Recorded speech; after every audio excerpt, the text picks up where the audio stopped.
This week's episode of The Friend Zone is brought to you by Form. Form is the first women's prestige hair care collection to celebrate beauty in all its forms.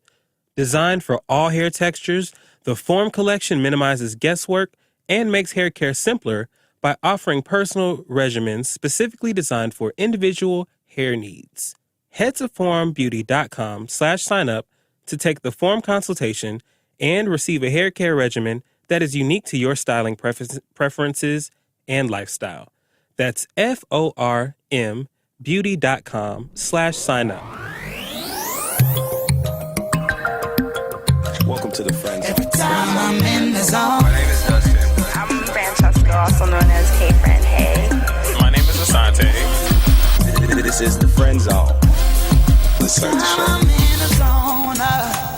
I keep on falling in and out of love with you. I'll never love someone the way that I loved you. I keep on falling. I keep on falling. Sometimes you gotta let the beat build. I keep on falling. I'm feeling soulful like a young Alicia Keys tonight. I keep on falling. It's nothing like an intro to get me feeling tight. I keep on falling. It's acapella. I'm a young fly fella, skin a little bit yellow in the right lightning. Everybody know black skin is exciting. That's why they tan and try to look the same damn way. And then they look at you like you're stealing what they got before they even say, hey, hello, goodbye. Won't even give you respect, won't even look you in the eye. I'm really sick and tired of getting motherfucking tried every day by a nigga with blonde hair, blue eyes. I am so sick of these crazy and psychotic ways. I'm looking forward to peaceful and way more better days. Even for all the gays who can't get married in peace. But really, we need to focus on trying to impeach.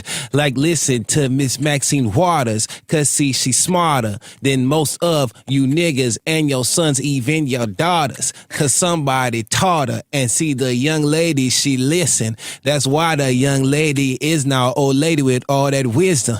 Let me tell you about the persistence that you niggas really need to have. Everybody know that nigga said, when you see a pussy, then you go ahead and grab. And I went ahead and put him into place. He making decisions affecting your face. And now I gotta walk around looking for a red hat in case I gotta spray my fucking mace. Asante, let's go. Ooh. See, earlier I told you I keep on falling. Mm-hmm. And I want to tell y'all about somebody that I'm falling in love with. You said something about a young lady and an old woman. I want to take y'all to a young lady that did something really special. This one goes out to Yara for winning the award on BET Awards. Her speech, it literally moved me to tears. So, Yara, this one's for you. Yara Shahidi, we see you on Blackish. Yeah, you macking, doing your acting thing. Yeah, you the baddest. I don't got a curse in this flow because you know you the deepest, the realest of your generation. So you gon' go out there and make some changes in the world. Yeah, you scared, but you arranging yourself. You aligning yourself with the greatest. And you gonna be one of the bestest. And I know this because I see in you what I see in myself. And it's the greatest thing I could ever feel. It's love. We all need that. And you have so much of it. And I love you guys. Y'all got mushy on us. Spoken word. I feel like I should. Come on. My part of. See, when you cannot. By the way, that don't make you a poet. FYI, all y'all who get up there and start preaching, I'll be like, okay, are we at a poetry slam or a revival? What's a restoration service? Into me, I see. You know, I die into me, I every see. time you think that. Intimacy. Into me, I see. Shout out to the Tom Joyner people. Hey, so good evening, morning, afternoon, night, whatever time you are listening. We want to thank you so much for tuning into The Friend Zone, your weekly look, view, peek, and perspective into all things mental health, mental wellness, and especially mental damn hygiene.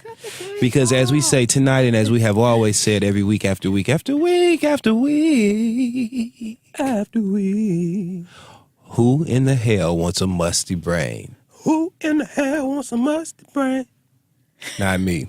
Hey, friend, how you doing, Hi, love? Dustin. So good to see you. So good to see you. To put too. my eyes on you, I often say, I've told all my close friends that I FaceTime with, sometimes you ain't talk to somebody in a minute, you FaceTime them, and you let them know, you say, I just had to put my eyes on you.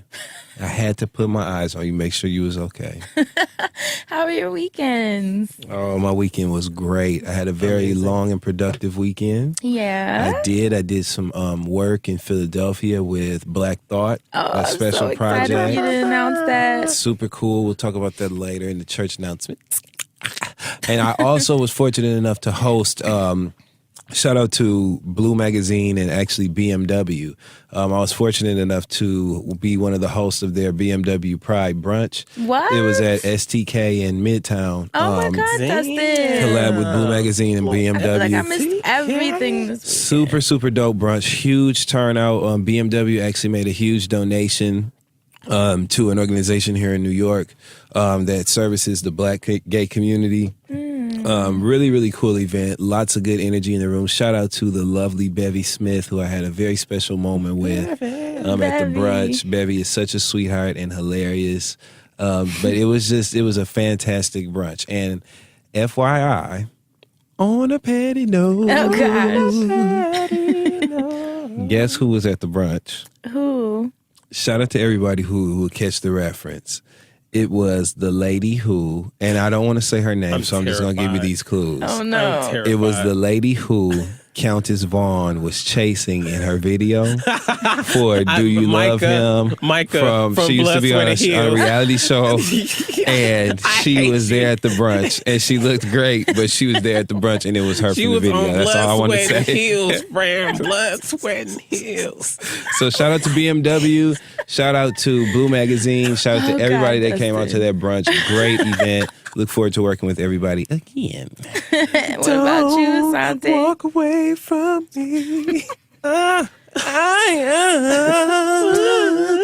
Countess Vaughn, baby. Wifey. Let's go, Asante. How was your weekend?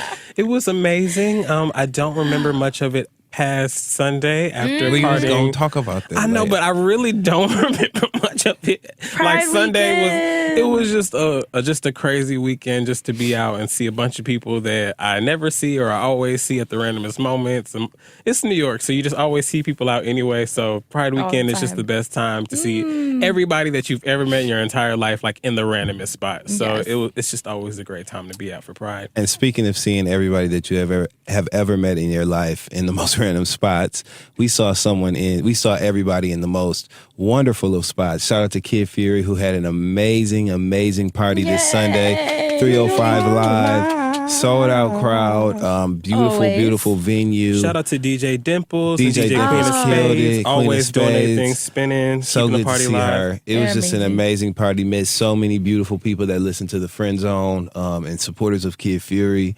It was just a great time. So shout out to them. Great place to be on Sunday. It was all of that. Yes. And one of the young ladies from my wellness retreat absolutely. literally ran off of the Came flight off the plane. and went straight to 305 Live, filmed you, took pictures with Asante and Fury and sent it to me. And I was like, how are you there? I couldn't understand. I was still in DR, so it was kind of cute. That she What a like, lit weekend So she much had. Yes. support. Thank you all for coming out. Thank you that come every year, and thank y'all that just came out for the first time and just got to experience how lit it was. Yes. And I was in the Dominican Republic, like I said, for my wellness retreat. This is the longer one.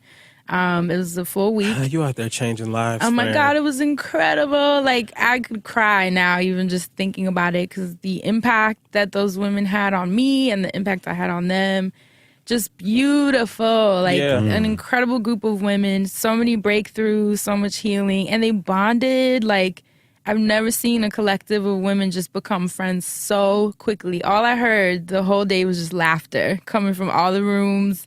anytime I passed by the living room, they were all bunched up on the couch, like college, with someone's legs up here and someone's, so cute. I was like, oh, this is why I do this. And that made me happy. I think with social media, we don't have the opportunity to connect with new people like that. Exactly. So to see people laid up on a couch just in a beautiful house in the Dominican Republic, getting nourishing food catered to them all day long, took them to the beach. Yeah, so much love for them. Just pump them with positive energy for all those days straight, affirmations, good ass food, good ass conversation. I mean, I just want to shout out Siobhan, Basma, Wendy, Valerie, Arlene, Shia-Lise, Tasha, Akima. Akima's actually the one that took the picture with you guys. Hey, Akima, baby. Right, Vanessa and Nia, I love you so much. You're my new little sisters. They're all actually coming to the Friend Zone Live on August 19th. Hey. All of them, which is so cool to me. That's how much we all fell in love with each other. So I'm going to be so happy to see you guys again. And thank you. You guys are my heart in human form. Thank you for being confirmation of everything I know that is. I want to know what y'all been doing on the retreats, friend. I need Me to too. do I one with wanna y'all. go. The way you talking, you're like, yeah, they in the house, they get catered to. I'm Like, telling you, you be it's having basically men in being treated loincloths, like and they be serving them, princesses. like, it's fruit and vegetables. Yeah, and stuff. mangoes. I mean, whatever fruit they want picked from the backyards. We bring them fresh food from farms. So I could be whatever like, they oh, wanna I want do. a coconut, and somebody gonna come and hit the tree And bring you then- a fresh one straight from the tree. And it's basically a lot of us, living in these cities, we're tired and stressed and traumatized and petty, like last week's show. And this is just an opportunity to be treated like a princess. And like what they the hell is deserve. wrong with that? Nothing. As all those beautiful black women deserve to be treated. So I was very, very happy. That's right. And even some of the uglier ones, they deserve to be treated that way too. Dustin. At times, no? Only Dustin protect on your a petty magic. note. Speaking of, On a patty dog. on last week's show, we discussed being petty. Ooh. Ooh, look how y'all just, ooh. And we had differing opinions on it. I actually love when that happens. And as usual, those of you listening had differing opinions as well, had a lot to say. Some of which were petty. A lot of which are petty. I loved it. Talking about paragraphs of petty. Who stood out to you, Asante? Well, before we get started, I would like to say that I was trying to tweet the other day, and then I said, you know what? I'm going to put this in my petty jar, a.k.a. my drafts. Oh, a digital petty jar. Love it. Yes. Coined by Asante. Yes. You heard it here first. Yes. And I was talking to someone, and I got into it with them, and then I was about to tweet about them just to make them bad. And then I said, you know what? You know that they look in there right there. That's so petty. And you've already said it to them. So Look you've already at you. seen them react. Do you need another? Reprogramming. Look, and I had to even think, I had to have the whole conversation with myself. I was like, do you need another reaction? And then I was like, no, I don't. And if I did, I could always get it later. So I was like, you know what? I don't need to do this Not right now. scheduled pettiness. Not even that it needed to be scheduled, but just to know that I wasn't necessarily giving it all the way up. But I didn't have to be immediately petty after I Right. was just petty. Like, it didn't need to follow up. Catching the it- reflex. Absolutely. And then once I identify when I don't need to be so petty in these spaces, maybe I'll just debunk the whole thing and stop being petty. Who knows? Who knows? Who knows? All right. So this one is from Shakima Daniels. On a petty note, I was an executive assistant at a large real estate firm. My bosses were racist and complete assholes. I knew they were getting ready to go on a 2-week vacation to Amsterdam. So on a petty note, I turned in my 2 weeks notices right before they were going out of the country. Deuces. And I decided that, Shakima, you win the MVP award. There's nothing like leaving a job right and then leaving bitches right out because they deserve that shit. Because you've done everything in your power to keep the ship alive and well. But now that you're gone, you know that's going to burn, so you might as well go ahead and throw another flame on there. That was just my on a petty note shout out. And I feel like I used that as a bonus for not being petty several times this past week. So thank you for that, friend. Who stood out to you? Chocolate Cosmos. Chocolate Cosmos in the SoundCloud comments. In the SoundCloud Cosmos, said, hey guys, the wellness segment spoke to me. 2 weeks ago, I decided to go a week without complaining. And on Snapchat, I put it out there to encourage my friends to do the same. It was super hard. And when I caught myself going the negative route, I would mark it down. Okay, petty jar. Man. This made me realize how much I complained or sheltered negativity, but it helped me so much. And my friends came back as well and shared how it also affected them. It was a much needed gear shift, and I'm so glad I did it. Side note, Fran, your wellness retreat triggered me to host a little day of wellness for myself and my friends. The room was filled with so much pain as well as healing, and I thank you for inspiring everyone who listens. Hope you come to Toronto next time. I would love to attend. Nice. Oh, that's so awesome. That makes me happy because, like I said, it's at your own pace. It's not about, like you said, you decide whether you want to catch the impulse to do it or not. Do the jar, do the journal entries. But I think when you talk about it, it's like just putting a light on it. So now you're aware. You're fully aware of the fact that you're making the decision to be petty. And it's not like an unconscious decision. Where some people don't even realize, I think, that they're being petty. Unless they're so used to it. Keisha calling. Let it go. Keisha Cole was jamming to SZA. I saw the clip. I love that. Anyway, Dustin. Hey, y'all. Who'd you find on the Twitter streets? In these streets.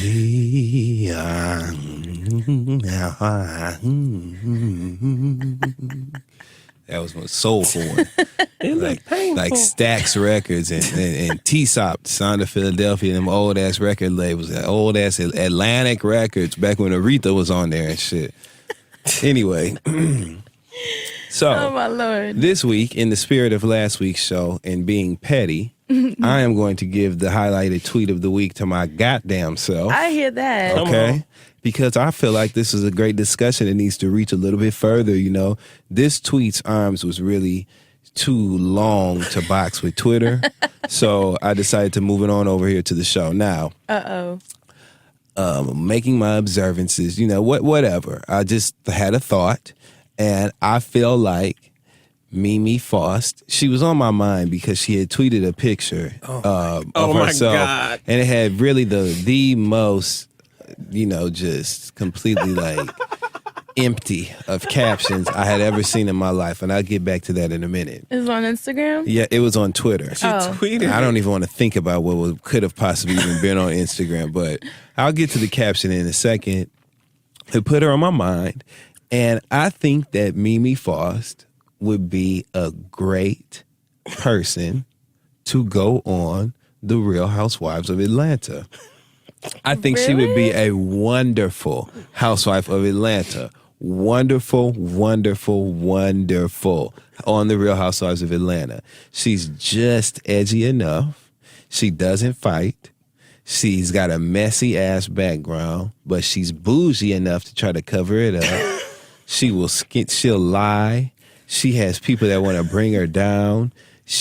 But she still tries to carry herself with an air of elegance and class that's just transparent enough. She would be a perfect housewife, and people would watch because that would be somewhat of an upward move for her, and people would want to see that for her. They would want to see her doing better, but she would still bring the best of the worst with her from Love and Hip Hop Atlanta to what she would be able to bring to Bravo as a housewife. By now, she's made enough money to afford a really good rental home. You know what I'm saying? Like, she would just be a perfect housewife. So I tweeted that earlier, right? It was my tweet, right? I'm like on the lowest of keys. Mimi Faust would be good on Real Housewives of Atlanta. Of course, people responded to it. A lot of fucking people agreed with me. I thought you were going to say she responded to it. No, I wish she would, because I tagged her in the tweet. I told her, girl, get with the program and reach out to them Real Housewives of Atlanta people and get you a peach. That would be so dope to see her move, leave Love and Hip Hop Atlanta, and transition straight into Real Housewives of Atlanta as a peach holder. Why do you think she should leave? Because I feel like she doesn't go low enough. She plays around with the lowest of low people, but she doesn't really sink low. She still tries to carry herself a little bit with a little bit of what she thinks is dignity. It still looks a fool, but she thinks it's dignity. And there's something to be said for that. And so I can just see her transitioning. She never really gets with the physical combat. She'll argue you till the cows fucking come home. Well, again, another badge of honor for a housewife of Atlanta. So I just think it'd be a great transition. So a lot of people responded to that. They loved the idea. They were agreeing with me. And somebody linked back to me in the tweets. And this is the one tweet that I'm going to highlight this week. They linked back to me in the tweets, and this person actually said that is what her Real Housewives of Atlanta tagline is gonna be. This person was Juke Your Girl, JUKEYAGIRL. Her name is Bethany, of all things, to comment on a Housewives tweet. And she said that Mimi Foss' tagline as a housewife of Atlanta would be the original caption that I said, what the hell is this? Here's the caption. Here's the picture, friend. Okay? Pretty. Beautiful picture, Mimi. Here's the Great caption. picture, beautiful picture. I am my problem, comma. First, let me clarify. Let's dive a little deeper. I, uppercase A, am my problem, comma, but I'm also my solution, ... exclamation point, exclamation point, exclamation point. So again, folks, that's I am my problem, but I'm also my solution. And she's looking over her shoulder with a high ponytail. It just makes absolutely no sense, which is again why she should be on the Real Housewives of Atlanta. If you agree, tweet Asante at Hey Asante and let him know that Mimi Foss should be on the Housewives of Atlanta simply because he doesn't want y'all to tweet him. You guys actually love the caption. You See? I Mimi, love it. see, she's reaching Maybe an I audience. get it. I She's get what reaching you're her. saying. I get it. Did you see? Did you She's see the how? only Did one you that see? gets in her own way, and she's the only one who can fix it. See, look, she's looking over at me. She's like, I knew you would say. She's your problem, but she's also your solution. I knew this was funny. I just did not know it was going to be that. When you see she's looking over at you. She looked at me like, Look, Fred, she looked over like, So, can you guys I am please? my problem, but I am also my solution. That's what she's gonna say in the Fred. season finale of Love and Hip Hop. You know, She's gonna say that in the season finale. They're gonna show her at a playground with Eva playing and running up to her legs, her little daughter, and she's gonna be narrating the scene saying that I am my problem, but I am also my solution. Look, bitch. as long as she good for putting folds that her bitch on her. arms and covers that boob thing. Like a Because that judge. boob thing really bothers me. I Yeah. would not be so upset with Mimi if, do you see it in the confessional? It looks uncomfortable. Them pancake titties she something's bought. wrong with one of her boobs. stop. I kid you not. And at first I thought it was like a shadow or a contour. I'm like, I'm just looking at the wrong thing. I've stared at it so long. I thought it had but- an elbow because it's a bend in it, just like an elbow. Yeah, and it doesn't help that they all do the confessional hands either. Like they directing traffic or doing sign language at the court. Y'all like love confessional heads. it's just so distracting. It looked like her implant looked like Texas toast. A Frisco melt. I'm mad I know what that is. It like the Frisco My patty ex melt. used to love some Texas toast. I said, damn, who did her boob job? The funky Y2C? She got it at the Waffle House. Man. At the Steak and Shake. What was the grade in their window display? Man. Shake like, Shack. how- Who did your boob job? Shake Shack, girl? Oh, custard titties. No, But, alas, I'm you would traumatized. be a fantastic addition to the Real Housewives of Atlanta on some real shit. Mimi Foss would be a great replacement for Phaedra Parks, and I want 5% of the deal. Kenya? Let me She would. Imagine Mimi versus Portia. Imagine Mimi versus Nene. That's what I'm imagining. I'm telling you, this would be I like gold. trash, so as hilarious as I think this would be, I would This watch. would make, and imagine with that extra money from Bravo, because they pay. So with that extra money behind her, imagine the only farce she problem could create. is all the doors that will open. I don't want to see Carly Red as one of Mimi's friends on Bravo. She can't. She under contract.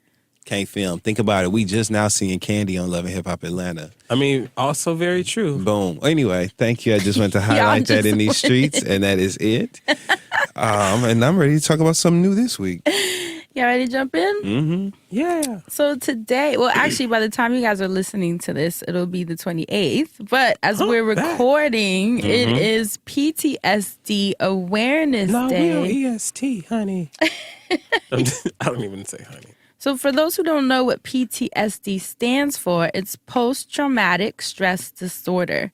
And I found an article on psychcentral.com. It's a site about the world of psychology. You guys know I love that name. Right? You guys know I love looking up scientific facts for a lot of the emotional conversations that we have. Something other than Urban Dictionary, kids.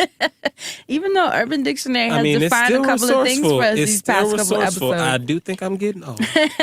So there's an article I want you guys to look up. It's called The Science Behind PTSD Symptoms and How Trauma Changes the Brain. Now, the way that I thought this tied in so well to the ghosting episode, the James St. Patrick episode. Yeah. Shout out to everybody. I'm sorry, Fran, right? that caught that reference. Yes, I love that. They were tweeting like, now I get why it's called this.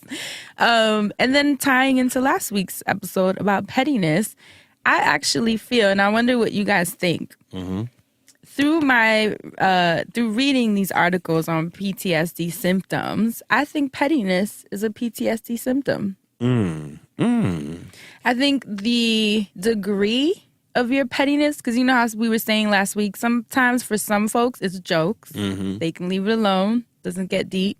But some people are just straight up cruel and don't know how to stop and won't let it go and will hold a grudge and drag the pettiness on, like we've seen it online and probably experienced it in real life.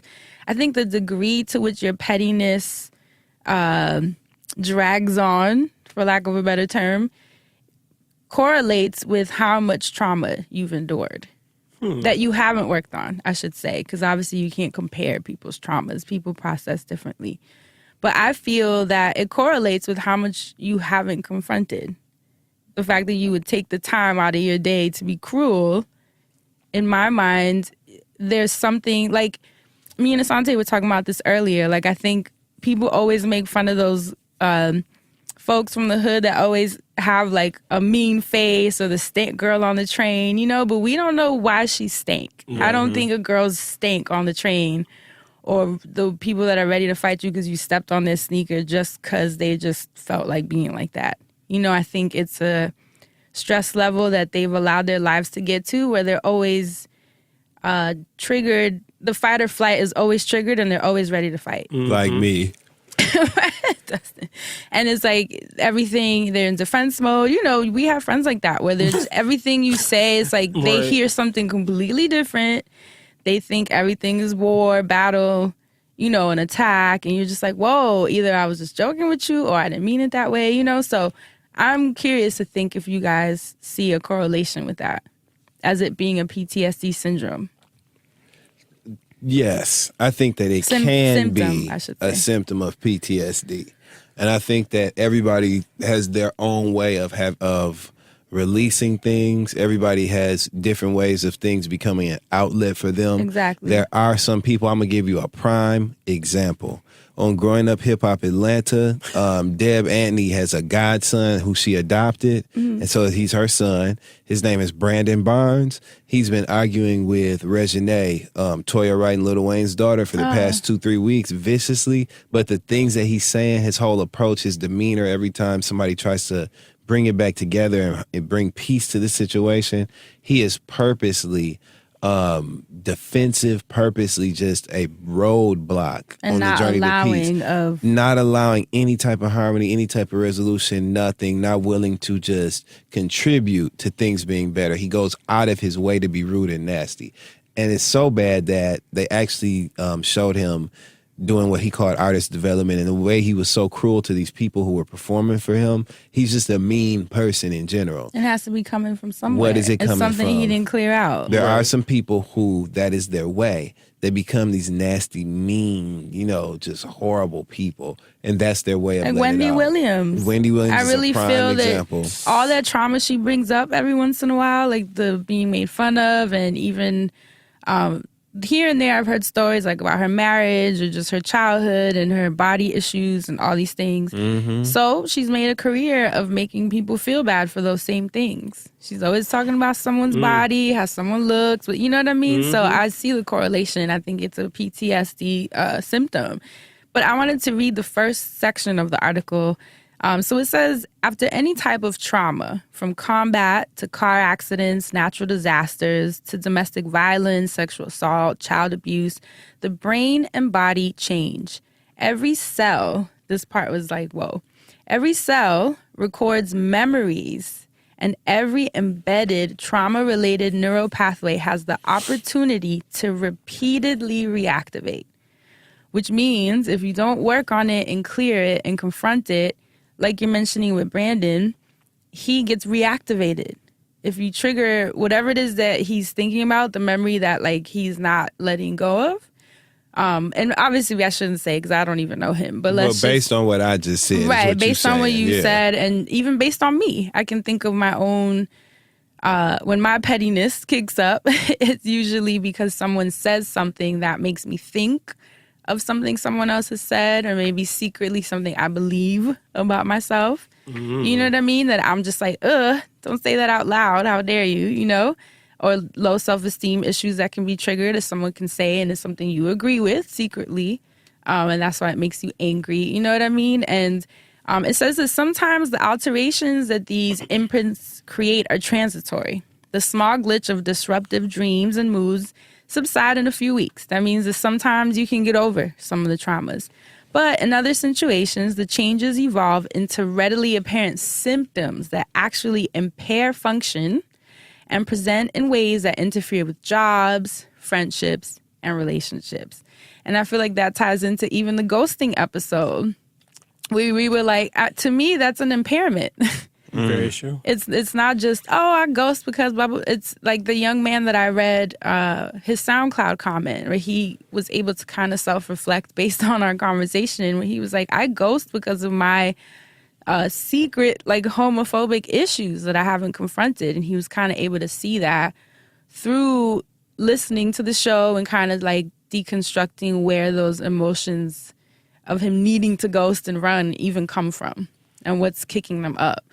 It says one of the most difficult aspects for survivors in the aftermath of trauma is understanding the changes that occur and how they affect their life and what can be done to ameliorate them. Launching the recovery process begins with normalizing post-trauma symptoms by investigating how trauma affects the brain and what symptoms these effects create. So I was curious, and obviously there's a lot more science that we'll get to throughout the episode, but I was curious if you, thinking of your pettiness and all the stuff that we shared last week, can you, like, transparently, if you feel comfortable, obviously, tie it into... Because, I'm sitting over here trying to say, how can I say what I need to say without talking about too much of my business? Right. That's why I'm like, however you want to say it, if you want to speak in third person or pretend it's a friend, asking for a friend. But I'm curious if you see the correlation. Like, do you see how it says it can impair the way that trauma can change the brain if it goes unresolved? Can even impair your relationships. That's what allows you to go ghost. That's what allows you to drag someone online. And for a lot of people, this is done unconsciously because they kind of are so used to doing it. And like I said, the brain will just continue to reactivate the trauma that they don't even realize why, that that's what's happening. Right. And they've normalized the behavior. Right. Like we said, their amygdala, which I remember I talked about in a wellness segment, it's like the almond-shaped part that releases the fear in your brain. Like if your brain is constantly in fight mode, then everything that comes at you is going to feel like a fight. So I'm curious, do you guys see any correlation between the trauma that you've endured and the level of pettiness that you're willing to dish out? Oh, absolutely. Like it literally comes from... Absolutely. You have to think about how bad certain things have hurt you. Mm-hmm. And you have to think about how helpless you felt in those moments. And you have to think about never, ever wanting to feel like that again. And never, ever wanting to willfully and at the hands of somebody else feel like that again. And it'll make you fight for your life. And that means getting... petty when need be. So hell yes, I can see the correlation. What about you? This makes me think about the conversation we were having about comedians and how there's that responsibility to, go out and see what works and what doesn't. I think all of us internalize things differently. And so sometimes we can be, small scale petty by just saying something snide, or we can be a little bit larger scale petty and actually like going to somebody's desk and throwing all their papers off of it when you just not supposed to put your hands like on nobody effort. else. Right. Like when you're actually coming outside of yourself, when you're moved outside of yourself. But when you are acting on some of those things, or even when you are, and those things aren't your full, petty or whatever it is in that moment, it's almost like you're training yourself that it's okay to let this little bit of whatever out, as opposed to just trying to get rid of it altogether. And I think that when you put trauma into it, like not to say that it's so traumatizing that I would just subject myself to this, but when you really think about it on a daily basis, as opposed to just trying to step out and be your best self most of the time, just stepping out of yourself for these little moments, as satisfying as it is in those moments, it's also annoying as hell. There's that like remorse factor of whether you did actually get to beat somebody's ass when they deserved it, or you didn't because, you're in a different place. And then it's like, but why are you still even feeling that? And it's just like, I really need to not even focus on all of this. Like, I need to figure out how to empty all of that away. And that's why I try to take those moments to really have conversations with myself sometimes. But because my petty is on a small scale, like for me. But I feel like I can see where it can become a serious problem even down the road. Even right now, it's a problem in certain arenas. Like if I was in an interview or at a certain type of job and just come out of nowhere in a meeting and be like, that idea's stupid, like with the small voice and shit, it's petty and I might feel it's correct, but it's inappropriate for a certain workplace and things like that. Right. And someone on our FriendZone Twitter actually tagged me to tweet of someone saying that in their mind, pettiness is actually a red flag of how miserable the person is. And they felt that when that's all you're showing. My PTSD just kicked in. Who said that? Who said that? And then this is the science part that I thought was interesting. This physician and neuroscientist by the name of Paul D. McLean, he came up with this theory of the Triune brain model. That's TRIUNE brain model, where he felt that the brain could be separated into 3 parts that basically describe your level of evolution. And he felt that based on the amount of trauma that went unresolved, your brain wasn't able to fully develop into those 3 parts. So you're really doing yourself a disservice if we were to say that his theory was correct, obviously. Right. So in his theory, he introduced the model saying that the first part of your brain is the reptilian, like a reptile, the most basic, like survival. I thought he meant it was low down and dirty like a snake. I mean, if you think about it, even where that term comes from, exactly that.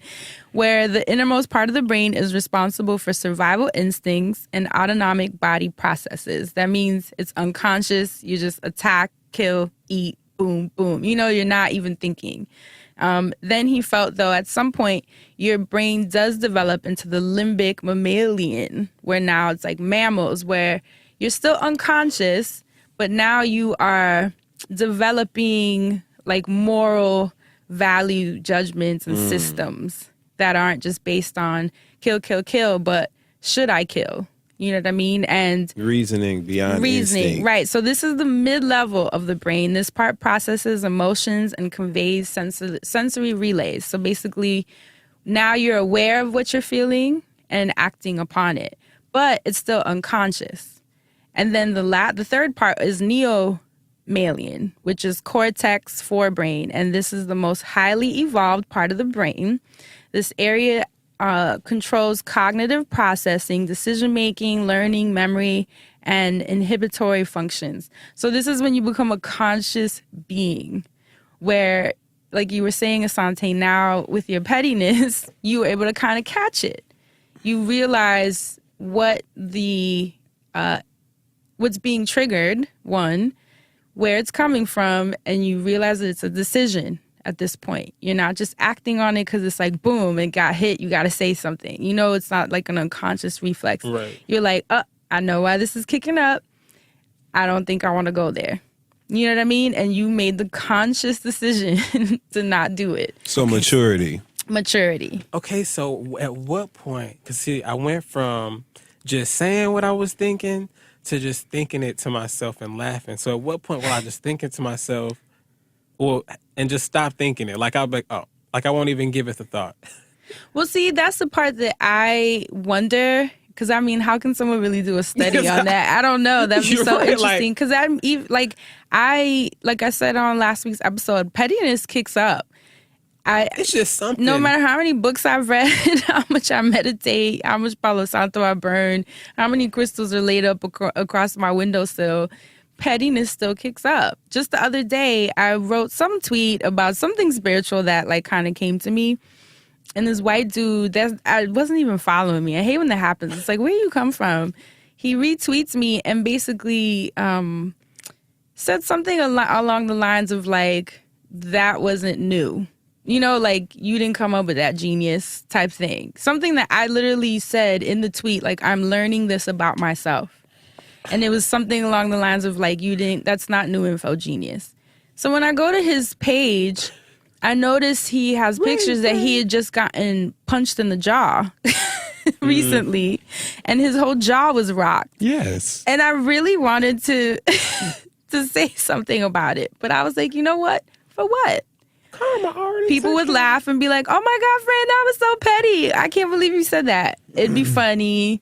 But I was like, I'm not. It's no point, because who is this guy? He has nothing to do with my day. He's clearly with his broken jaw at home looking for someone to attack. Right. Who knows how he even got his jaw rocked? You know what I mean? He probably said something stupid to someone else. Long story short, I feel that the pettiness kicks up. It's just a conscious decision from your neo-mammalian brain. I wonder if it's neo-mammalian or neo-mammalian. Or Neapolitan, like the ice cream. Yes. Oh, and I love when you get the strawberry with the... You science students, let me know if that's a typo on the article or if it's neo-mammalian. I'm curious. I should probably Google that while we're talking. But, you know, I think it's just, it becomes a choice. Is that petty, though? What? Reacting to something like what he did to you. Is it petty? Because remember, like we decided that petty can also be, that petty is pretty much something that you identify as an action against someone else. I don't really think defending yourself is being petty. So I feel like, no, this may be on a petty note, but I just feel like you would have been in full right to say that's why somebody rocked your ass and you probably gonna get it again. You know what I'm saying? That's what you get. You know, you would have been in full right to say that to him. Because he sought you out. You're right, but here's how I see it. Right. He's in a shitty mood. I wasn't. So why can't we make it worse? A diarrheal mood. I was sharing something awesome that I learned. He got triggered and decided to shit on it. Why would I go to his vibration of being in a shitty attitude and now retweet him and be shitty back when I was just sharing something nice that was nice to me? Right. We've discussed about the... neurological article about reprogramming your brain, that the only way that change is created is when you consciously make the choice to feel good and stay in that vibration of feeling good. That's the only time your body responds to change. If you continue to stay in those lower vibrations of pettiness, fighting, arguing, getting triggered, being disengaged, unconscious, like these first two brain models, that's how change doesn't happen. I know. But you see what I'm saying? And like I said, I'm results oriented. I'm really trying to break some shit. We had the epigenetics episode, which was probably my favorite, where we discussed the cycles that we're trying to break. Pettiness is fun. I get it. Right. But for me and what I'm trying to get done in my little lifetime here, I can't. I just don't have time. And I want my brain to like switch. You know, I want it to be reprogrammed. I've been right there with you, but just like from back here though. Because I want that for me too. You know, I really be trying You're like, in moderation, balance, like your diet. I mean, exactly. A little bit of sugar. You know, just a treat to get me through the week, you know. Right. Just something. But that's why I said it's fair to also be aware of your pace. Okay, absolutely. Good. Because I do not think... We ain't talking about picante sauce. I do not think that you should sit and decide that you're going to cut something out that at the moment is making you feel good.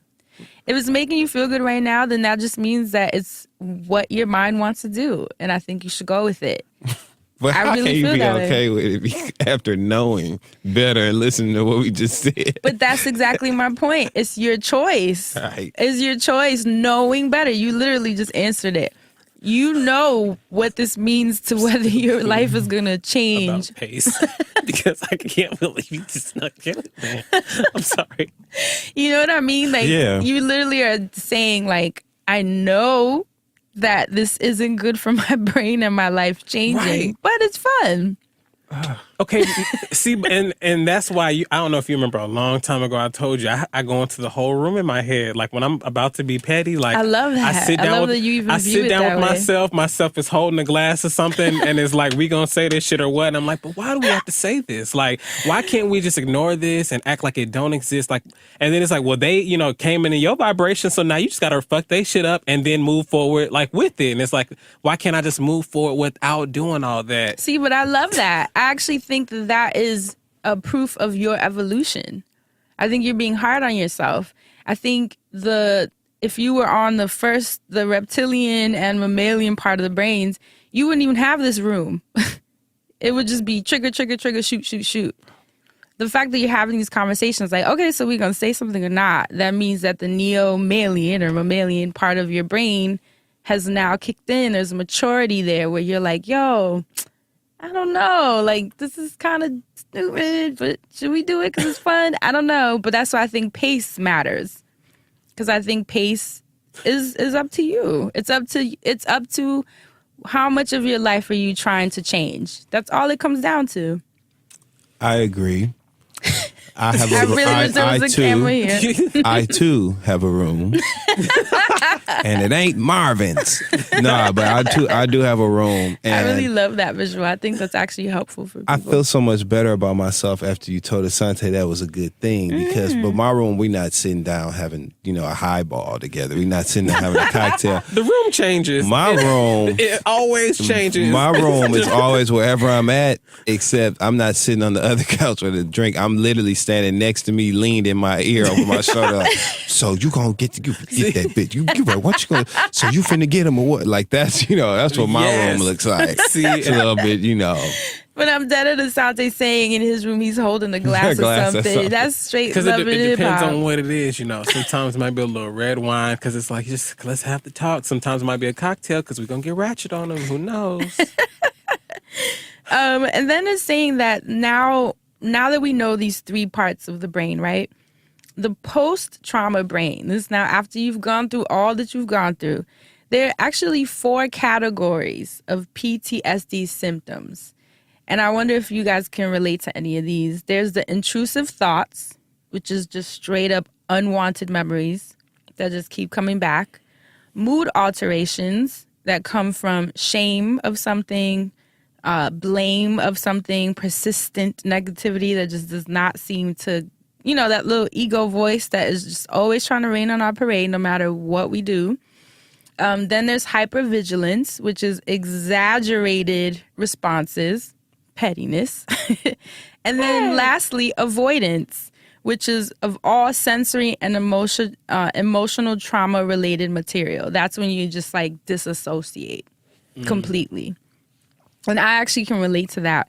There are times where, and I wonder even if like people listening can relate, and even you guys, where you go through so much trauma that you choose either your mind, like you kind of run and hide in your mind and forget your body. Like you disassociate. That's when you're like a couch potato, sleeping a lot. Like you are completely disconnected from your body. Or some people are the opposite. They go hard on the body, start going to the gym hard, a lot of sex, like the physical, like they're in their body, but they're not in their mind. So they kind of pick which side to disassociate with, anything for survival. So I think that that's something that is part of the symptom too, and how you choose to have your lifestyle. So how the healing happens, obviously I'm gonna save that part for The wellness segment. For the wellness segment, yes. Because I think... Come on, season finale. Cliffhanger. Because I think with these articles and these conversations and even with our show, it's one thing to bring up trauma and bring up acknowledgement, creating these rooms where you and the different parts of your brain are battling if you're going to respond, fight or flight.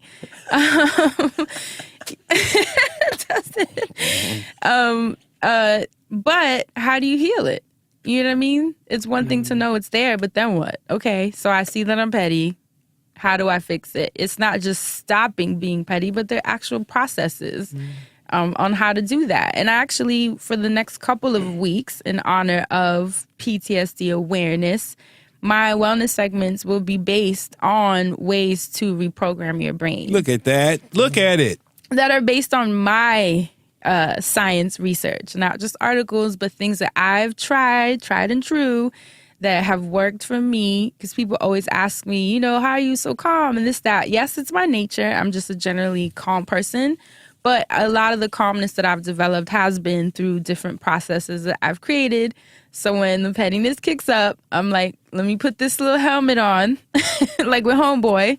Because I literally sat there and I was like, I want to say something so badly about his jaw. And I was like, friend, no. Go back to burning your Palo Santo and stay in your world of beautiful shit and let him stay in his world of being a random stranger who retweets people he doesn't know. Right. Don't even tell him that you're going to redefine and turn the other cheek. No. Don't tell him that, friend. He don't even exist in my world. And that's how I stay where I'm at. I will say, you know, in my quest to get to where you at and how I've been trying to reprogram is sometimes when I try to go into the room, because I've been in certain scenarios so many different times, I don't even want to be petty about them no more. So I just like wave myself on out. Like, you know, imagine somebody bumps you on the train. Like, this is New York City. I know somebody's going to bump me on the train. I can either be mad about it, or I can, you know, before I leave my house, make sure that I have all my ducks in a row. So when I get on the train and somebody bumps into me, I can either just be stiff and unmoved and not even think about that, or I could just bump them back really hard about, you know, and I feel guilty, depending on how they build. And I've seen you do it. But we always laugh about it. That's the sad part. Don't forget, you can always stick your foot out when they trying to get off if they stop. Oh, my God. Because you know, that's a good one. Let them remember but you know, you on when the I way do out. it's literally just a stiff arm. Like, it's literally just my body just saying, stiffen up, let them make the decision to bump into your arm, but they're not going no further than that. Like you're skating. You got to skate with that hard iron. Oh, now, if we was on exactly, because when you do that turnout, when somebody tries to grab you when they fall, you got to do that hard arm as you turn out. And then you know what? You have to think on a larger scale, which I think we've witnessed online and on the news, and with this traumatic-ass news cycle, daily news cycle. The world is kind of catering, especially to people of color, to our known triggers and impulses. You know what I mean? Like, everything is calculated. Our neighborhoods, the way they're structured, these police constantly kind of like pushing you to that point, you know what I mean, to get you to react or get you to run, or like, it's sad because while we're trying to battle these traumas, I feel, and this is obviously my opinion, that the way that the world has been structured is to kind of sit, you know, perched up on that little observation deck, like, I already know how you're going to react. Yeah. And this is how I'm going to react to you, to make sure that you stay in that little smaller headspace with the reptilian brain, where you're just constantly in this hamster wheel of react, and nothing in your life ever changes. And it's traumatic because we're trying to fix these things within ourselves, and the world, I feel, is catering to us not fixing it. And kind of creating all these things, whether it's these jobs that don't pay, now this healthcare bill that is not allowing us, you know, to even go to the doctors. A lot of us are not even going to have insurance, like everything, the terrible food, all of that. So it's scary. I think there's a bigger plan sometimes with these known triggers of ours. But my last question with the 4 PTSD parts, which one is the one that kicks up for you guys the most? Is it the unwanted memories, the shame or persistent negative thoughts, exaggerated startle response, or the disassociation where you've kind of like just don't even think about it? All of it? Well, you know what? I will say the last one, that's where I was in my job. Like, where I would just literally go in my head and work my body. Like, I remember you saying that. That's why you would smoke and just be on autopilot. Remember the same room I'm telling you about? I would get to work, and me holding the glass, I would give myself the glass. And I'm like, all right, well, you know, you going to go to work then. and then just be completely disconnected. I'm like, let me just get this shit over with. Right. And I would have to go to work, and instead of actually dealing with what was happening, I was disconnected. I was a wall. You couldn't affect me. And then outside of being unaffected in that arena, after dropping that, I'm still like excessively petty in other arenas. So it's like I'm super reactionary, and I can be, I exaggerate everything. So when it's responding to something, even like a small thing, if we're on the train and somebody like steps on my shoe, it don't even gotta hurt. I'm just like, ow. Like, you don't see my damn foot here? You're just gonna step on that shit? As opposed to just me just moving on along. Me saying, you know what? This person is not paying attention to what they doing. Let me just move before they get more out of me. Survival, man. I think most of us are in a survival vibration, and that's why we get stuck in these ruts. The biggest word that came up a lot in the wellness retreat this week was rut. Everyone was like, I'm just in a rut. I'm a cycle of knowing I should change, wanting to change, saying I'm going to, and then months and months are passing of me being like, oh yeah, about that change. It's been new year, new me every year for the past like 15, 20 years and now. just being, there comes to a point where you get tired of yourself, like literally exhausted of your constant, disengaged brain that just isn't creating any change. What about you, Dustin? Well, what y'all want me to say? You're so funny. Is it, which one comes up for you in those moments where someone triggers those things? Is it unwanted memories? It's definitely unwanted memories, right?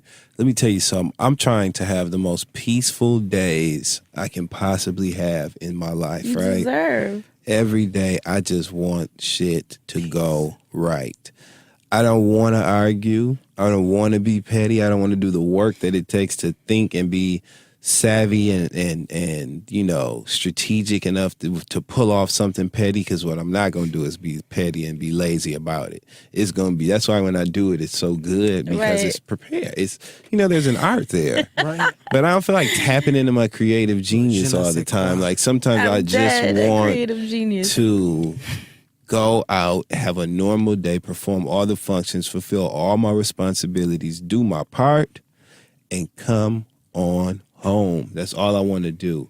So when that's interrupted and when it's disrupted, quite unnecessarily, you know what I mean? It makes it really hard for me in that moment not to make them answer for that action. Right. It's hard right there. Now, just like I said, I'm trying to have the most peaceful days possible. I'm really trying to be a good person. I don't even want to go through that. So if it's unavoidable, by all means, I'm going to. I mean, if it's avoidable, not if it's unavoidable. If it's avoidable, by all means, I'm going to avoid it. Right. Believe that. You know what I'm saying? I don't even want to risk any of the horrible things that can happen from confrontations. Just like I'm having a bad day, somebody else could be having a bad day. You don't know how people are going to react to you reacting to them. Yep. So you have to think about that. But I also am not just going to sit here and be, just done wrong, and that just happened for the sake of avoiding some conflict. See, I don't mind. You know what I'm saying? So like, I'll go for it. But I'm trying to avoid that. I'm trying to be mature. I'm trying to just promote peace and be peaceable. That's in the Bible. As far as it depends upon you, be peaceable amongst all men. That's what I'm trying to do. You know what I'm saying? I don't want no trouble. Very much. Don't start no shit, won't be no shit over here. You know what I'm saying? I want peace for everybody. That was in the house law. Yeah, I want peace for everybody. So that's how I'm approaching it. And yes, it is rooted in bad memories, Shattered pictures. You know what I mean? It's rooted in all that. The way we were. And you know what reminds me of the story you brought up, Dustin, of your old job with that coworker who had issues. Mm-hmm. And who also, sidebar on a petty note, didn't have no arch in his foot. So when he would stand there, it would look like his legs was like a capital A sometimes because the way he didn't have no arch. And that's on the pettiest of notes. Thank you. But I love that you brought that story up that day and you were so transparent because you did admit that although he clearly had homophobia that he was not confronting, who knows why that was even kicking up in his spirit to begin with, you admitted, I'm mad at you. You admitted that you were kind of going hard at him Mm-hmm. But then you realize that the people around you who are unaware of, the undercurrent. Right, they didn't know what I knew. All they did was see you being like, damn, Dustin is being kind of a jerk, you know? And it's changed the vibration of your surroundings because of his low vibration to begin with. So that's what I'm saying, similar to the guy with the rock jaw. Like, yeah, it'd be funny, but at the same time, we have shit to do, and you had goals at that job that guy had no right to get in the way of. Yes. And the part about the doormat, that's what bring up the part we mentioned last week about it being a spectrum. Being too nice and being a doormat, to me, is similar to being petty. It's unconscious decision that's not based on how you feel, and it's based on how you just want to act. It's like you're acting out based on this validation or attention that you're seeking. People just seek attention differently. And I think that middle of the spectrum, where you can check someone sternly, clearly, this is how I feel, this is what's not going to happen, this is what's going to happen, and then keep it moving, no grudge, Right. I think that's the goal. Right. I'm not even there yet. I'm still learning to be more vocal and not, be afraid of people being like, oh, she's not nice, because sometimes that's a fear for me, and I'm like, where's that come from? Who cares? Oh. If you do something disrespectful, you should be checked. And I shouldn't be worried about whether I'm viewed as nice or not. We found your housewife's tagline. No, you didn't. I'm if dead. you do something disrespectful, you should be checked. While I burn Palo Santo walking Look. in the shape of it. Yeah. Hey, friend, hey. I'm dead. And with a lot of these, and like I said, on the greater scale, remember that the world has created a lot of these traumas for us and are also making sure that we stay there. So it's our job, I feel, obviously this is my opinion, to heal the collective. It's not just healing yourself because you have to feel better, but every piece. Imagine the whole world as one brain, this one brain with these three parts. If you do your job of healing that one section that's yours, and everyone were to do that, think of how differently this world would feel. Can you imagine if everyone just mind their business, did their work, it'd just be a different place. That would be a paradise. That'd be amazing. I would love to live in a neighborhood like that. Can you imagine? Everybody just minds their business. Just mind their business, fulfilling their goals. They see you. If I don't like you, like Scissor's grandma said, I ain't got to get in your way. You ain't got to get in mine. Stand your ground, you black heifer. I love her. I want her to host my birthday party or something. So that's it for this week's Hot Button issue. Just wanted to bring the consciousness to the petty conversation from last week with a nice scientifically based article that I find fascinating, whether you guys agree with these theories or not. I just think it's cool to see neurology and emotions and how it's just all connected. The petty consciousness. The petty consciousness. So hopefully that made you think about something, consider something, reflect on something. If not, it's cool. We are so excited that this week's episode is brought to you by our new friends at Audible. Audible has just launched its first ever binge listening event. You are invited to binge on great listens and big savings with Audible's biggest sale ever. Enjoy all the benefits of Gold Audible membership, celebrity narrated Audible books, new podcasts and audio shows, exclusive content, and so much more. Join now and get 1 year of Audible for just $99, a $50 save from Audible's annual membership retail price. The sale ends today, June 28th, so go to audible.com/binge to learn more. That's audible.com/BINGE to save over $50 on a year of Audible for their binge listening event. Olé! And now I want to give you some tips. So let's move on to the wellness segment. Do it.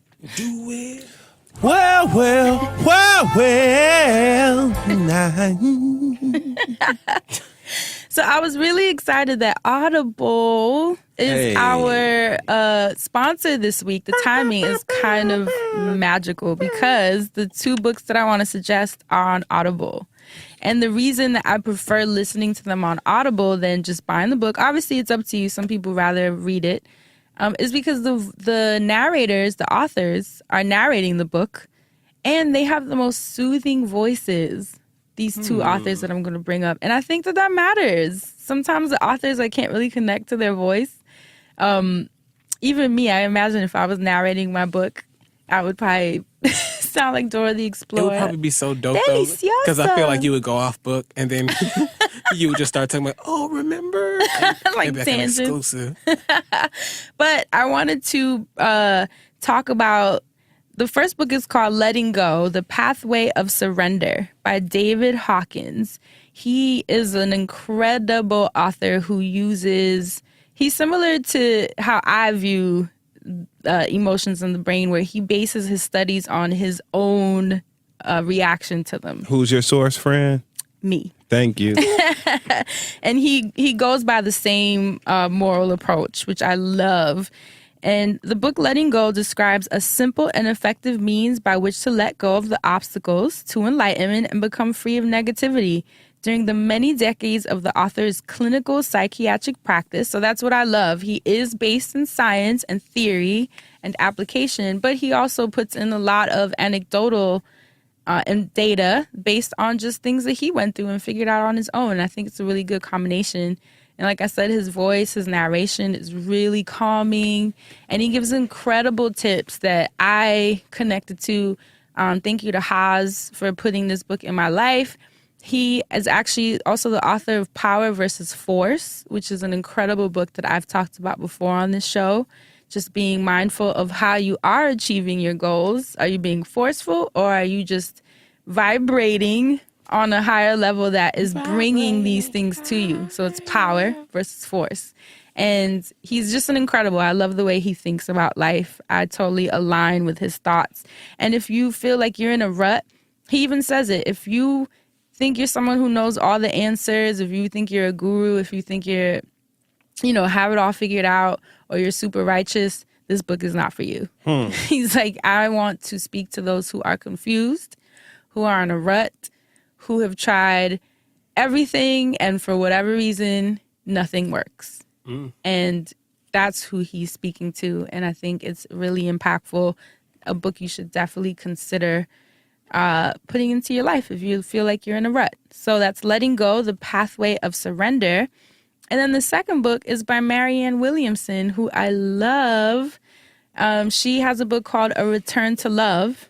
And it's a reflection on miracles and how to create really impactful change. So not just change I want to do better, feel better, but how do you live the life that you were designed to live? How do you take it to that level of actually mastering the miracles that are here for you, specifically for what you came to accomplish, that no one else came to accomplish because it was designed just for you. So definitely check that out. That's A Return to Love by Marianne Williamson.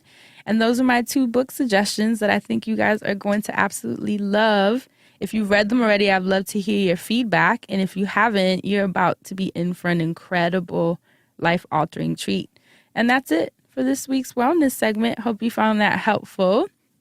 Now we're going to move on to Mr. Music Man.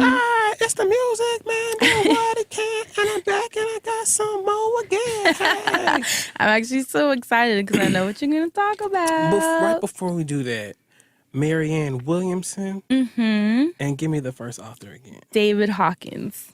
Thank you. Is he, I meant to ask you this the first time, is he some kin to Tremaine and William Hawkins and them, the Hawkins singers, the gospel group, Tremaine Hawkins? I don't think so. For the one thing, change. Wonderful change has come Not over Tremaine. me. Okay. Not Tremaine.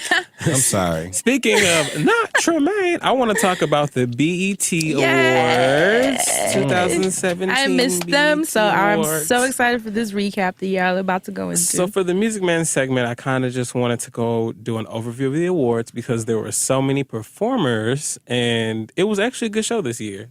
I normally just watch some performances, just people I care about. Because watching TV shows like that, I lose interest fast, and I don't care about most of the people.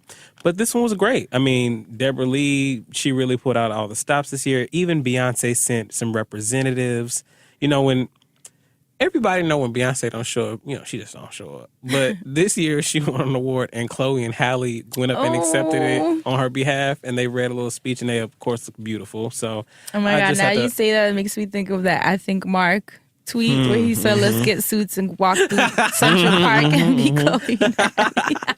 Wait till you see, I love you, Mark. Wait till you see what they was wearing. That might be what y'all be wearing to Essence Festival or Afro Punk this year. Who knows? But some of the performances, I believe Bruno Mars opened the show. Oh, what do you mean believe? You didn't see? I don't remember the order. There were, like, when I tell you there were tons of performances, like everybody and their mama's best, like faves performed. Like, it was crazy. But Bruno Mars, I think, opened the show. Migos had a really dope set, and I like that Migos came on actually after Post Malone, which bothered me. Have you ever gotten into Post Malone? No. Have you ever heard of him? Yeah. He's the White Iverson dude. With the braids, yes. Right. Well, he performed his song Congratulations on BET, and I would just like to congratulate him and pray that this is the last time I have to see anything from him. Like, I just don't want to see it anymore. Like the track, like the set, just don't care about him. Isn't he huge, though? Yeah, I mean, he does great. I'm sure he has, Wait a minute. You said, isn't he huge? Right. Like musically. Oh, yeah. Why would... I was thinking about that other guy. What's the other guy that looks like Post Malone but big?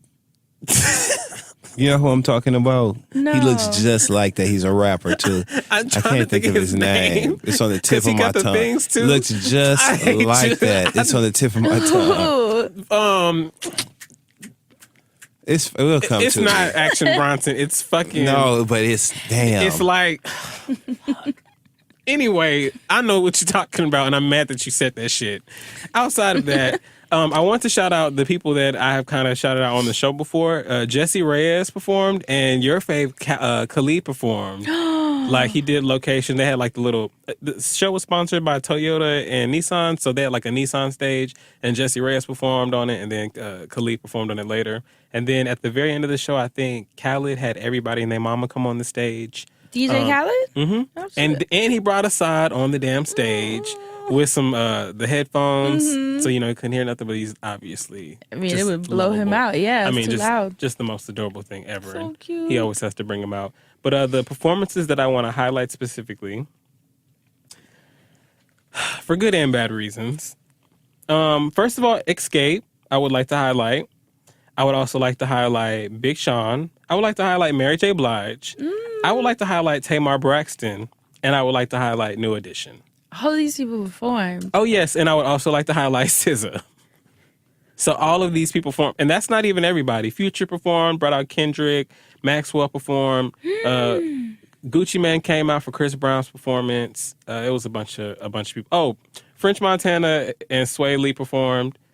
It was like everybody and their mama was out there. How cute. It was How a long great was show. The show? It was like 7 5 years. hours.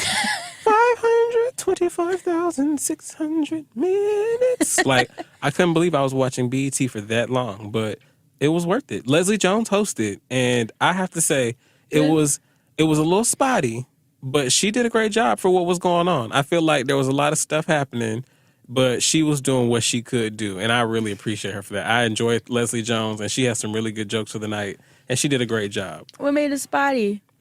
I believe it was production, because I will even say the promo for the show, it was like her in a hotel room, but then like they redid it with like an overlay of it, so you couldn't tell it was like a hotel room or just something bootleg. I was like, why are y'all doing this? But BET, I know that we have to stick to our people, so I like that the brand is growing and doing better. So I'm going to stick behind, and I'm going to watch the show again next year, because some of those years I did have to skip. I had to say, this one's not going to be for me. But it was a great show this year. Were you happy with Mary, Dustin? I was. She looked beautiful. She looked absolutely Mary looked gorgeous. Great. The set looked great. She brought ASAP out. That's the single now. The video, have you seen the video for that too? I have. The video for that is amazing. When Mary, I don't know what it is, but when she just starts to say that part about, like, there's a special place in hell. Like, there's something so soulful about it. So when she did that part, I really got into the groove of it, and it felt like church. Speaking of church, I would like to highlight a Future When Future performed Mask Off, it looked like church at the BET Awards. Like, everybody and their mama was in the audience, mask off, like, legit. So, it was lit. It was a super lituation. Cute. That's all I'm going to highlight for the Music Man segment. I wanted to just do the BET Awards because everybody and their mama was there. Oh, last but not least, I had to say this about SZA. SZA is amazing. She is a talent that we need to support and harness and continue to watch grow. Like I said, the awards were a little janky. There were some technical difficulties. They played her on the stage set.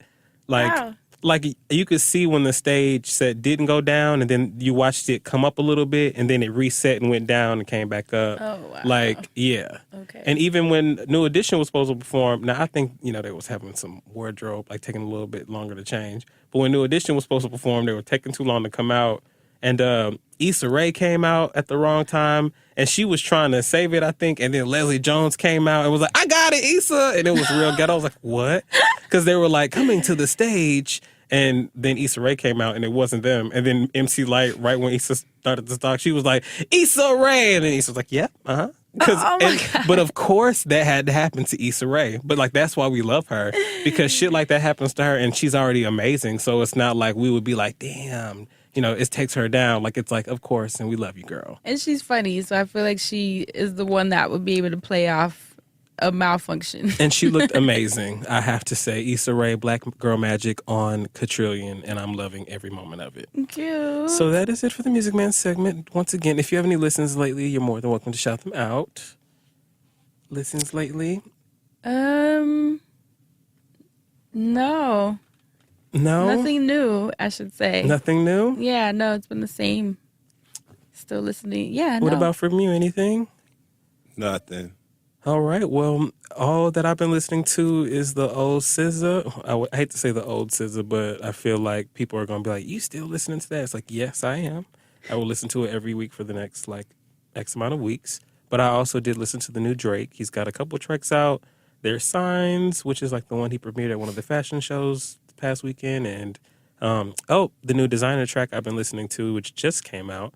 But I feel like Designer's new project is something that I'm going to be picking up if I like all the coming singles. Dope. Yep. Thank you. No problem. Let's go ahead and throw it on over to TV land. What you got for us today, Dustin? So this week, I'll start off by talking about American Gods. I watched more of the show. I stuck with it. It's very gory and it's completely outside of like my comfort zone and everything I normally give a shot, but I rolled with it. So I just was so outdone when they showed, oh my God, wait, you're watching it. I am, so I can't even, I'm going to give spoilers, so I can't even. No. I want you to do your segment. Nope, I'm not going to give those spoilers. Well, Once you catch up. How far is it? When you catch up and finish, when you finish, okay, we'll talk. It's the whole season though? It's already done? I need to watch the season finale, but I have been watching. I'm going to catch So we're going to talk. You did not warn me though. Or maybe you did and I didn't realize the goriness. Mm-hmm. I told you it was for me. The way the red it was a just lot. comes on the screen and like cranberry juice. I can't. I got to watch that. Like a fountain. It looks like a chocolate fountain at a wedding reception. That's what the blood looks like on American Gods. I can't. But anyway, so that was great. Great show. Thank you for putting me on. You're welcome. Basketball Wives, I would like to discuss really quick. I just want to say that Jackie Christie has completely exhausted me. Jackie Marie Christie. Watching this show. Doug Christie's wife. I have never been and seen somebody behave just so heinously. More so than without accountability, without any type of filter. It's just like if she even feels like a person is going there, then she's going to half-heartedly commit to saying something more sensational than they said, no matter what that means. In this case, she referred to Evelyn Lozada's daughter, Shanice Hairston, who is in her very early 20s, in a very kind and like gentle spirit. You see her on the show behaving that way. Never even, I don't think I've ever seen her even behave aggressively, even on her and her mom's spinoff show. Or excuse me, not their spinoff, their own show that they had on their own network. Never seen her even be confrontational. Jackie Christie told Evelyn that her daughter, she raised her daughter. The internet said that her daughter was a build-a-whore. She was referencing Build-A-Bear. She was saying that Evelyn basically raised her daughter to be a whore like she was and only chased, men that were affluent and could pay for her to be sexual with them. That's what she was insinuating about this girl. If you know anything about Evelyn Lozada and her boundaries and her threshold for disrespect, you know that this usurped all of that, each and every one of them. It jumped right over those boundaries like them hurdlers, them people that be hurdling in the Olympics and shit. That woman that just jumped, jumping over. Wig came off. It was just like them. You seen that? And so to see her do that, I felt for Evelyn when I was watching that scene. I was laying in the bed watching it, and I was watching it I had company watching it, and I was jumping. My legs were jumping as the scenes were happening. Every time I felt like Evelyn was going to launch or lurch at Jackie, Yes. Get her. It was like I physically was responding to it. That's how unspeakably rude and disrespectful Jackie Christie was. Now, there's a lot of things I could say that would be low down about Jackie. It's a lot of insulting, petty things I could say. But I'm going to pay attention to what you said in our hot button issue. And Jackie Christie, if you ever listen to this show, I want you to just thank Fran of HeyFranHey.com. I love that. And her words for tonight, because I literally had planned on opening the doors on Jackie Christie tonight because that's what she deserves. But I'm not even going to go there. And Evelyn, this is one time when that wine bottle would have been justifiably launched.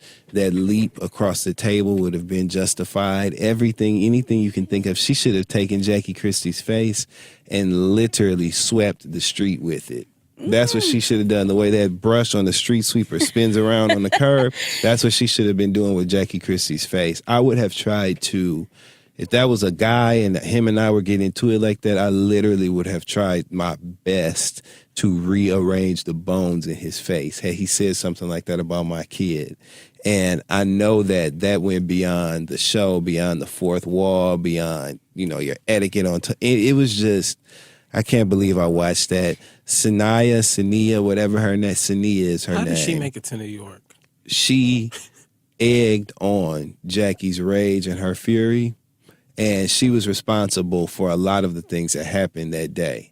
I sincerely hope they already filmed the reunion. I'm not sure if they saw the episode that aired this week prior to recording the reunion, but I really hope that Evelyn called Sania to task. I hope she made her answer for the things that she said that contributed to Jackie's rage, because she had a hand in that. She doesn't like Evelyn?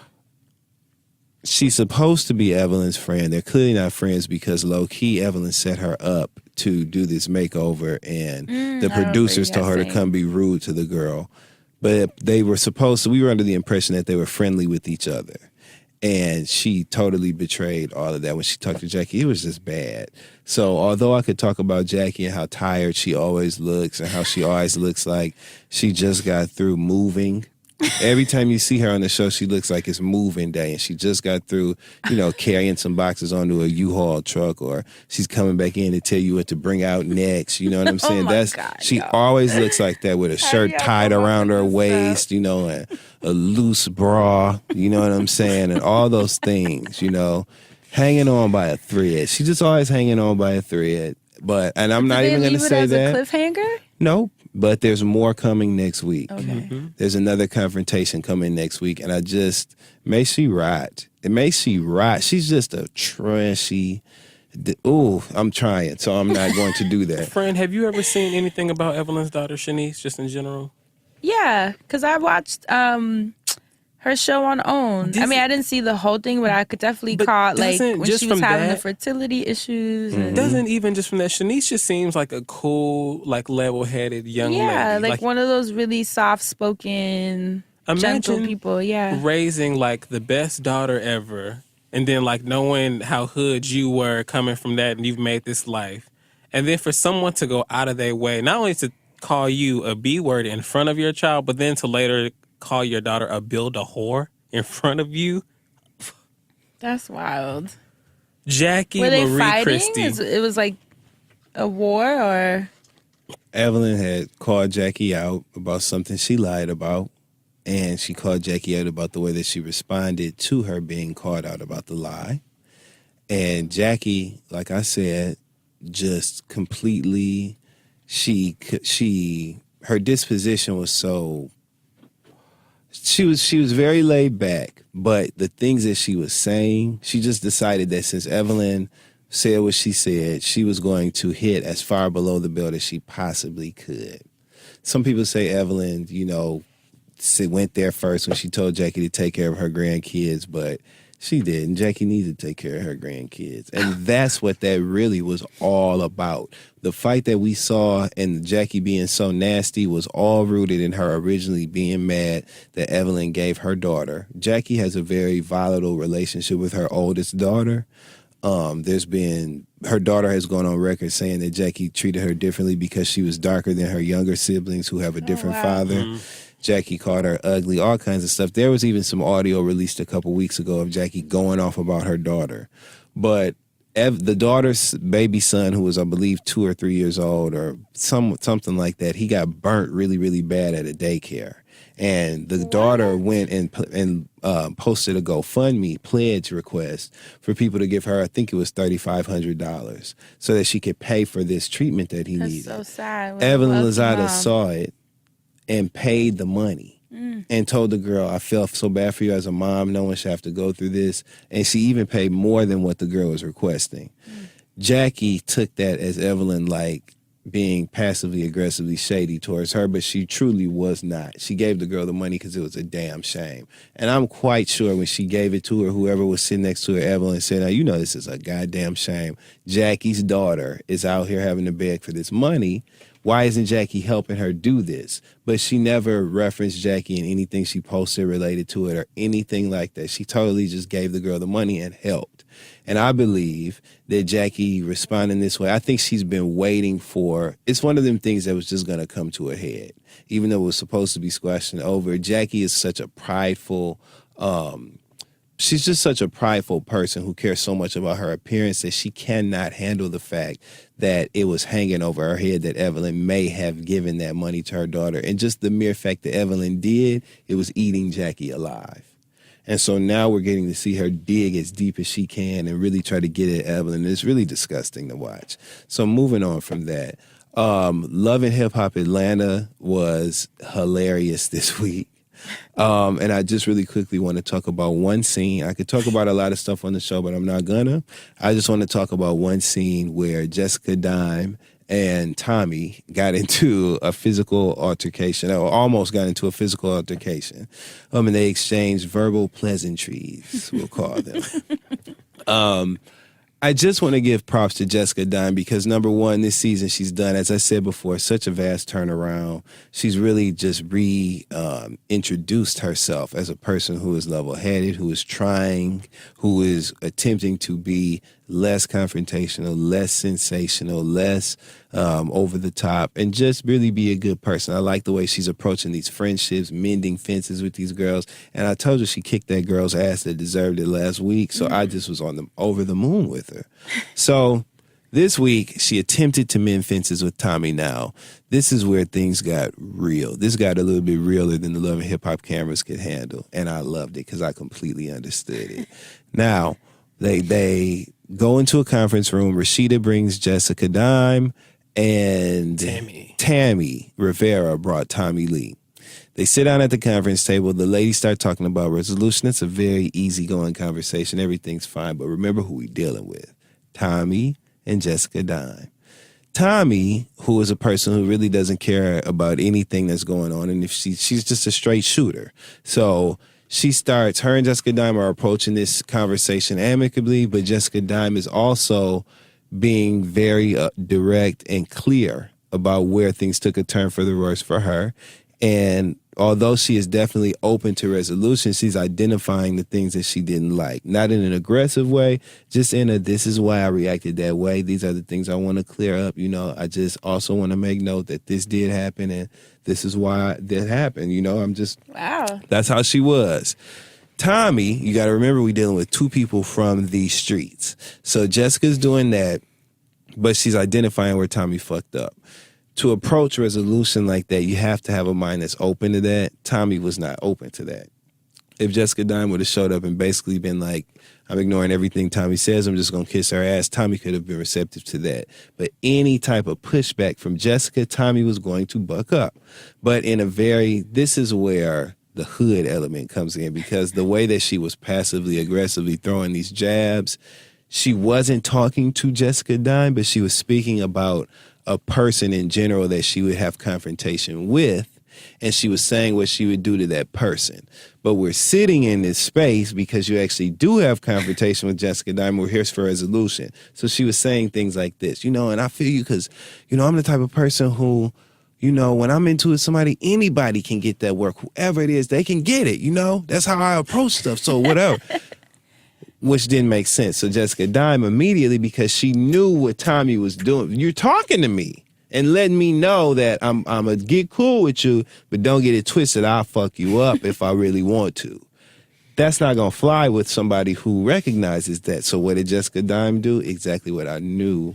Well, what I hoped she would do if I could really wholeheartedly get behind her and support.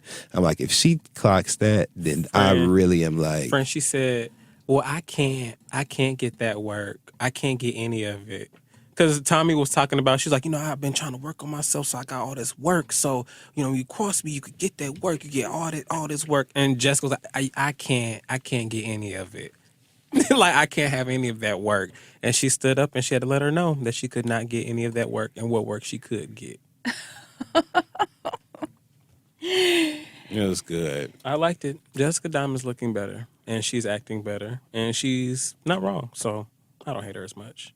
It sounds like she's maturing. Love looks good on her. Love looks really good on her. That's good. Well, I'm glad that the show seems to be showing somebody that's like semi-rational. I will say shout out to Tommy. She inspired my 305 live look because I had on a mesh black hoodie.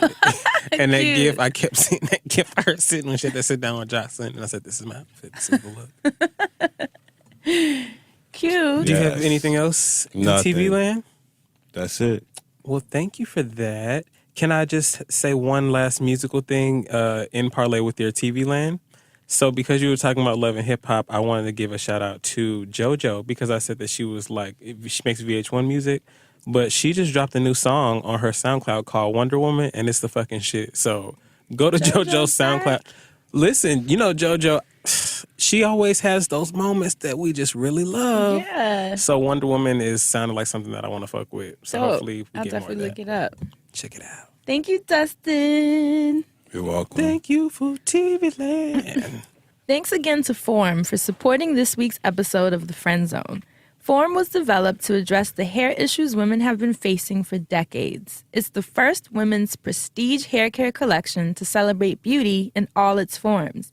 The Form collection will help make hair care simpler by offering uncompromising products specifically designed for individual hair needs. For women of all hair textures, and they do mean all, the Form collection is unique, versatile, and minimizes guesswork. Just like their big brother brand, Bevel, the folks at Form were tired of seeing the women they love struggle to find hair care that was personal, effective, and high quality. Everything starts with the Form consultation, a step-by-step evaluation that ensures you get the best pairing of Form products and usage recommendations. I actually took the Form consultation myself before this ad just to make sure that I could see what it's all about. And it asked amazing questions about single strand knots, fairy knots, dryness, frizziness, if my hair is flat. Just really customized questions based on my hair. And throughout the question, it also gave a couple of tips on what to do with humidity, with frizz, with flatness, which is pretty cool. It combines the special attention that your hair deserves with the high-quality solutions that it needs. Form was inspired by your own hair care journey and delivers uncompromising performance without sacrificing the health of your hair. That's my favorite part. Start your Form consultation right now by going to formbeauty.com/sign up. That's formbeauty.com/sign up. So now let's move on to what you guys want to ask us and asking for a friend. What you got for us this week, Asante? Well, in the emails, don't forget to email us at thefriendzone@loudspeakersnetwork.com. And this one is titled, Two Petty Peas in a Pot. So this week's episode really got me to thinking, and I wanted to ask your advice. I'm a recovering petty Betty thanks to my boyfriend. So I have this petty friend who I've been friends with for a little over a year. When I met this friend, we just clicked over mutual pettiness. A few months back, I shared my idea of starting a show, and she encouraged me to go forward with my ideas. And we discussed doing the show together. A few weeks later, my car broke down, as well as my phone cracked. And before I cracked my phone, we set up the time and day to meet to drop off some clothes for a photo shoot she was going to be in. The day we planned to meet, I got a new phone, and when I turned my phone on, I had a bunch of messages and voicemails from her mad because I wasn't answering the phone. I immediately texted her and told her I was on the phone with T-Mobile to let her know my phone was broke and I still was going to meet her later to drop off the clothes. She replied that she was no longer available and she wasn't going because no one can help her, and I replied, okay. She then called me, and I rejected her call, and I texted her again letting her know I couldn't talk because I was on the phone with T-Mobile trying to figure out what the phone they just sent me won't charge past 5%. She then texted me, I'm trying to figure out why all you said was okay. I replied, I'm trying to figure out what's wrong with my phone. I can't help no one right now. A few days passed, and I'm getting everything ready to start the podcast. I emailed her a copy of the contract and texted her asking if she had any questions about the show, and noticed I hadn't heard anything back. After a week, she hadn't replied, which is unusual, and I then assumed she was upset at what I said. But I felt like I didn't do anything. I still texted her again and asked her if she was still alive, and she replied, I can't help no one till I help myself, which I then replied, okay, girl, well, I hope everything works out. Yes, I was being petty, and I don't care because she was petty, but now here we are 3 weeks later, and I still haven't heard anything from her. Part of me wants to react or reach out because it's not that serious and ask her what her problem is, but another part of me says to fuck her, she's being petty, and I'm ignore her ass too. I believe business is business. You can be mad all you want, but on a business level, you could have sent me the damn contract back, and I would have known you're still on board. My question is, if I move forward with my show without her, am I being petty? And if I am I justified in being petty and not backing down from this and texting her? You go first. I think that she is being petty if she doesn't have her in the show. I do think it's justified if she doesn't have her in the show. I also think that you can avoid all that by just getting at her. I don't think that when you do reach out to her, you should ask her what her problem is, because you and I both know that you know damn well what her problem is, just like you know what your problem is. Just fix it. Y'all had a disagreement. It wasn't that serious. If you want her to be in this show and have harmony and completely avoid this, fix it. Otherwise, this show is an event. If you have her in the show, or if you don't have her in the show and then try to fix it afterward, she, being the petty person that she is, will resent that, and then that will be her excuse to now have an attitude with you. Well, you didn't have me in your show. That's low down as it gets. That's the shit she'll be on. So just talk to her and try to fix it. And if she's not open to it, then you move on without her because your hands are clean. Thank you. I totally agree. I feel like nothing happened. This isn't even a fight about anything. Nothing. It's literally the Seinfeld of fights. Oh my God. It just sounds like you both, think about it. Put yourself in her shoes. If you had a shoot and someone was supposed to meet you to do something important for the shoot, and you're calling them and calling them and calling them, you can't get through, you're not hearing anything back. I think it's kind of normal to feel away about that, and then maybe even have a little bit of attitude when you finally do talk. But she should have just said it, girl, what the hell? I've been calling, and then you explained to her it was T-Mobile, and y'all just let it go. I think the pettiness back and forth is a little weird. But like Dustin said, talk to her about it and be like, girl, what are we really fighting for? This is what happened that day. Sorry you felt that, I didn't hold up my end of the deal. And if she responds to you being transparent, then so be it. And if she doesn't, like Dustin said, then there's your answer. You can't force it. What about you? Because this is your petty friend and y'all bonded in pettiness, this was just one of those situations where she pettied you and you decided to say, True. I know I was petty, but no, girl, it don't work like that. And you can't use the whole business is business because, like you said, your car broke down and y'all had a shoot schedule. If you want to talk about business is business in New York City, you got to hail a cab and keep it moving and worry about that later. And sometimes that sucks. And that's not real life for a lot of people. But in certain situations, like that girl may have spent her last to get there.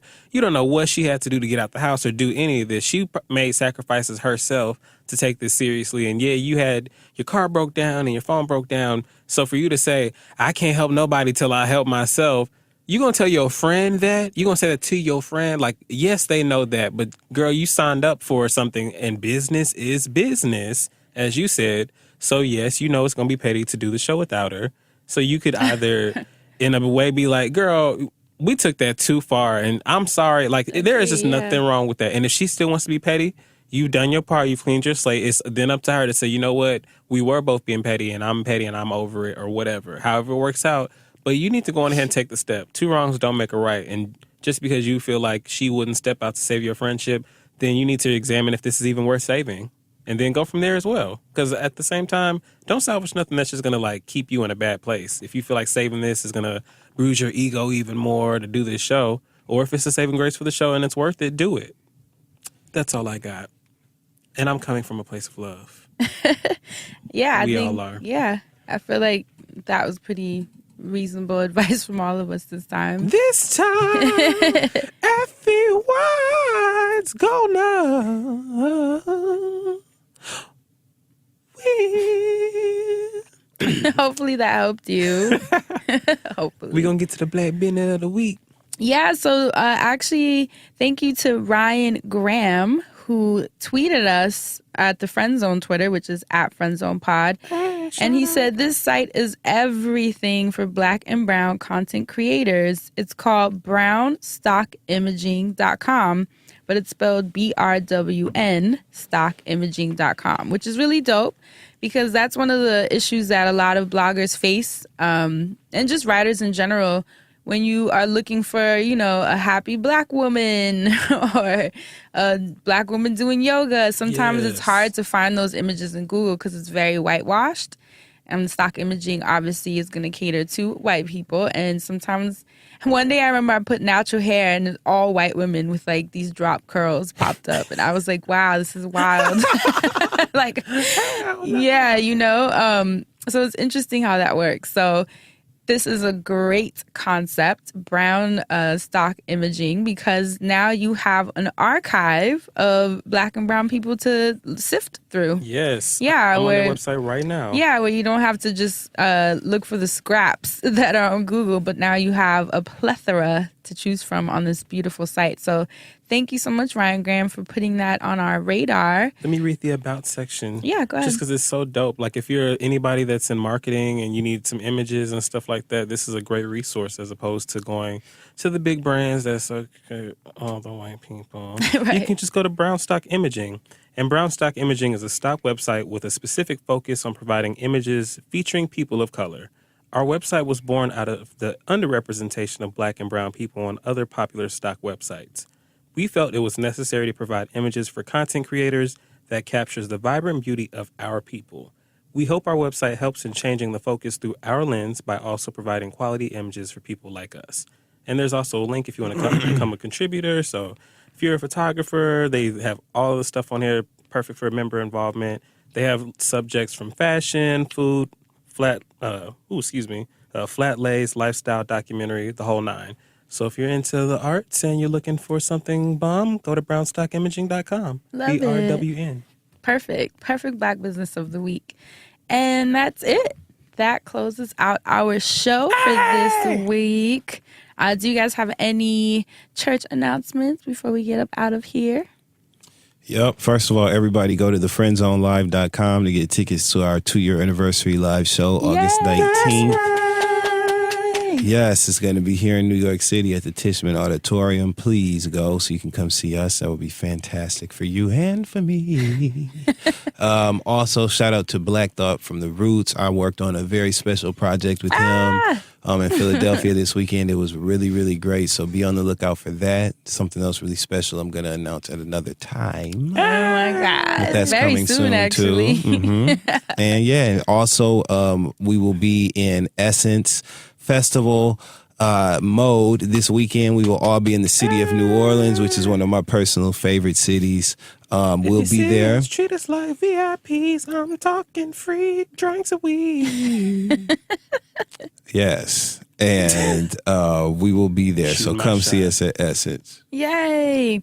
I mean, that's pretty much my announcement. I'll be there with Crystal. Yes. As most of you have seen on Twitter, Crystal announced that we are kicking up season 2 of Insecurity.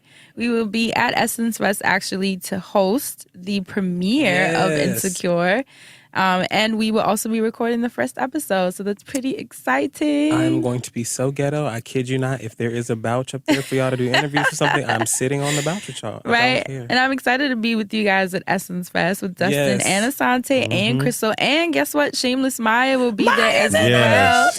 Shout out to Shameless Maya. You guys, she's moderating. Are you ready? A panel with Ava DuVernay. Of course What? she is. Yes, motherfucking man. No, I was like, okay, I love that we're all going there to do amazing things. That's right. I literally just watched one of her YouTube videos from when she went to Essence. Oh, yeah. From a couple, like I 2 watched years it. ago. Yup, I just watched it the other day. Shout out to Shameless Maya. I love that Shameless Maya actually is part of the Friend Zone because in one of the articles we were featured in, they used the picture of the Friend Zone where it had Maya on it. And I was like, look at Maya.